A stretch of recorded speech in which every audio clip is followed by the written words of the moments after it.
नमस्कार श्रोताओं, मैं पापिया भट्टाचार्य संपादकीय सलाहकार सदीनामा लेकर हाजिर हो गई हूँ 29 दिसंबर 2020 का संपादकीय, जिसका शीर्षक है दादा भाई नेरोजी को याद करते हुए। इसे लिखा है हमारे संपादक जितेंद्र जितांशु ने। दोस्तों, साल 1892 में ब्रिटेन के संसद में एक भारतीय चुनकर पहुंचा। ये कैसे हुआ? इस ऐतिहासिक घटना का आज के दौर में क्या महत्व है? दादा भाई नेरोजी की पहचान सिर्फ इतनी ही नहीं कि वो ब्रिटेन के हाउस ऑफ कॉमन्स में पहुंचने वाले एशिया के पहले शख्स थे। महात्मा गांधी से पहले वो भारत के सबसे प्रमुख नेता थे। दुनिया भर में नेरोजी जातिवाद और साम्राज्यवाद के विरोधी की तरह भी जाने जाते थे। दुनिया भर में पैदा हुए कई नए संकटों के बीच दादा भाई को याद करना फिर जरूरी हो गया है। उनका जीवन इस बात का गवाह है कि कैसे प्रगतिशील राजनीतिक शक्ति इतिहास के काले अध्यायों में भी एक रोशनी की किरण की तरह है। जानते हैं इसी शख्सियत के बारे में आज के संपादकीय में, जिसका शीर्षक है दादा भाई नेरोजी को याद करते हुए। दादा भाई नेरोजी को सम्मानपूर्वक grand old man of India कहा जाता था। वो भारतीय स्वतंत्रता संग्राम की नींव रखने वाले लोगों में से एक थे। उन्होंने भारतीय राष्ट्रीय कांग्रेस की स्थापना में महत्वपूर्ण भूमिका निभाई और 3 बार अध्यक्ष भी रहे। स्वराज यानी स्वशासन की मांग उनके द्वारा 1906 में एक अध्यक्षीय भाषण में सार्वजनिक रूप से व्यक्त की गई।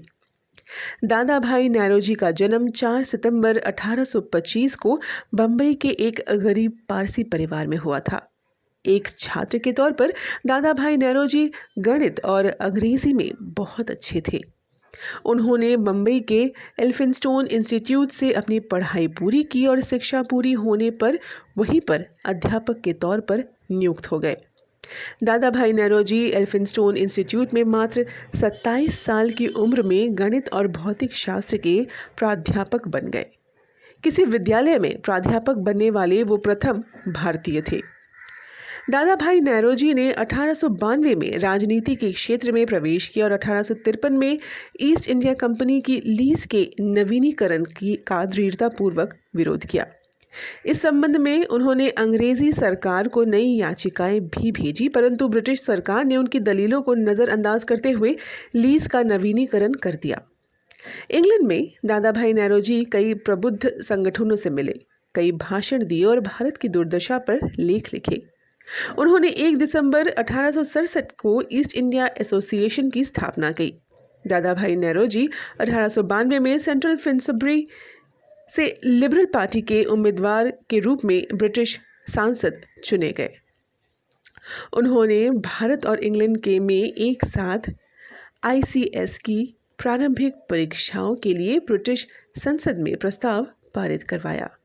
1885 में दादा भाई नेरोजी ने A.O. ह्यूम द्वारा स्थापित भारतीय राष्ट्रीय कांग्रेस की स्थापना में महत्वपूर्ण भूमिका निभाई। वो 3 बार साल 1886, 1893 और 1906 में भारतीय राष्ट्रीय कांग्रेस के अध्यक्ष चुने गए।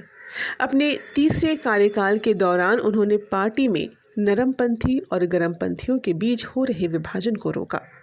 कांग्रेस की स्वराज यानी स्वशासन की मांग उनके द्वारा 1906 में एक अध्यक्षीय भाषण में सार्वजनिक रूप से व्यक्त की गई थी। नेरोजी के अनुसार विरोध का स्वरूप अहिंसक और संवैधानिक होना चाहिए। पूर्व और पश्चिम में कांग्रेसी कार्यकर्ता तथा उनके मित्र भाई की नई पीढ़ी की आशाओं के अनुसार संवैधानिक सुधारों को मूर्त रूप देने के लिए प्रस्ताव तैयार करने में व्यस्त थे, परंतु 20 अगस्त 1917 की घोषणा के 2 महीने पूर्व दादा भाई की मृत्यु हो चुकी थी। इस घोषणा के द्वारा प्रशासनिक सेवाओं में अधिकाधिक भारतीय सहयोग तथा ब्रिटिश साम्राज्य के अंतर्गत क्रमशः भारत में उत्तरदायी शासन के विकास के लिए मार्ग प्रशस्त हुआ। इस प्रकार के इस वायुवृद्ध नेता ने जो मांग की थी, उसकी बहुत कुछ पूर्ति का आश्वासन मिल गया। तो ये था दोस्तों 29 दिसंबर 2020 का संपादकीय, जिसका शीर्षक था दादा भाई नेरोजी को याद करते हुए। इसे लिखा था हमारे संपादक जितेंद्र जितांशु ने। कल एक और नए संपादकीय के साथ हम वापस लौटेंगे। तब तक के लिए मैं पापिया भट्टाचार्य लेती हूँ आप सभी से विदा। नमस्कार।